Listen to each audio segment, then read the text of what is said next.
Bonjour à toutes et à tous. Aujourd'hui, on va parler du stress au travail, mais sous un angle qu'on oublie souvent. On pense tout de suite à la surcharge, aux délais intenables, mais il y a un autre facteur, bien plus discret, qui peut pourtant avoir un impact énorme sur notre quotidien au bureau. Voilà la grande question qu'on va se poser.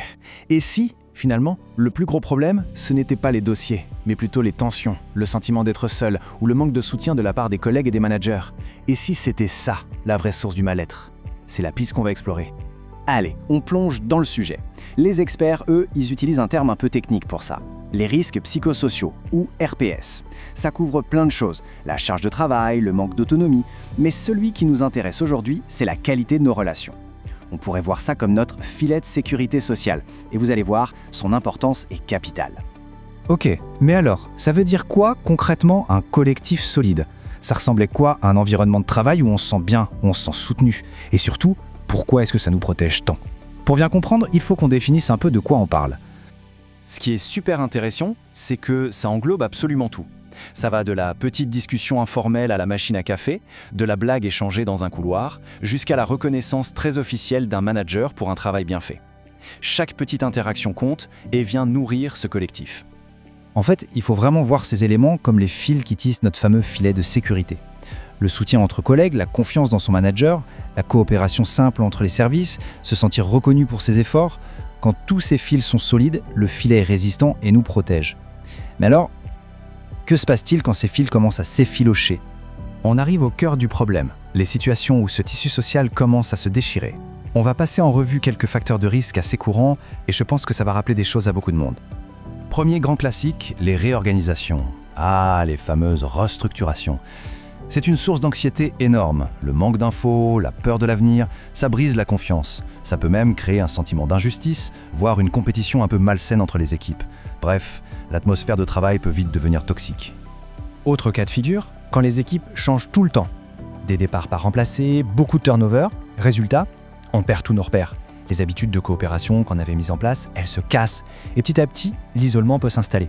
Chacun se retrouve un peu seul face à ses problèmes. Et au milieu de tout ça, on trouve souvent les managers. Ils sont littéralement pris en étau. D'un côté, la pression de la direction, et de l'autre, les attentes de leurs équipes.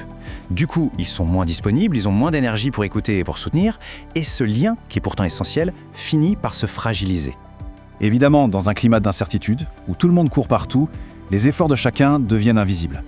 La reconnaissance, qu'elle soit un simple merci ou une prime, a tendance à disparaître. On a alors l'impression de donner énormément, sans jamais que ce soit vu ou apprécié. Et ça vide le travail de tout son sens.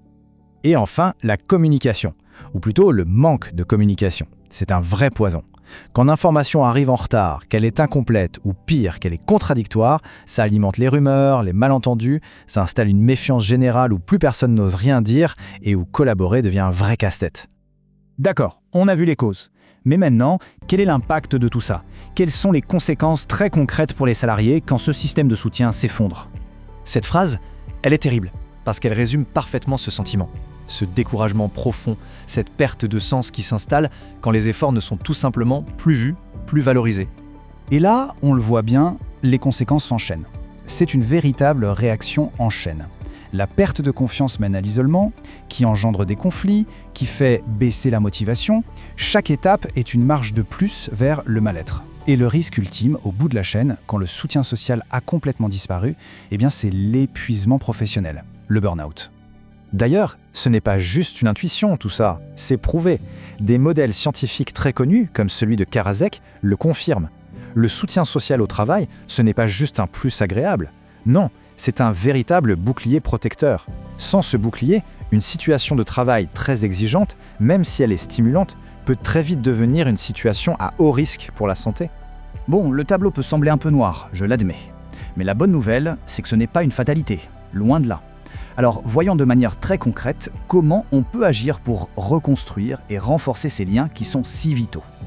En réalité, les solutions se trouvent souvent dans des gestes très simples, à la portée de tous. Renforcer les liens, ça peut juste vouloir dire prendre un café et discuter d'autre chose que du travail. Partager ses difficultés, c'est oser dire « là je bloque, est-ce que tu peux m'aider ?» Offrir son aide, c'est aussi simple que de demander « ça a l'air compliqué ton truc, besoin d'un coup de main ?» Et reconnaître le travail des autres, c'est juste un « bravo pour ta présentation ». Ces petites choses, mises bout à bout, peuvent tout changer. Et pour finir, je vous laisse avec cette question, pour la réflexion. Prenez un petit instant pour y penser. Dans votre équipe, dans votre entreprise, en ce moment, à quel point ce filet de sécurité est-il solide? C'est une question vraiment cruciale, parce que notre capacité à traverser les tempêtes professionnelles sans y laisser des plumes en dépend directement.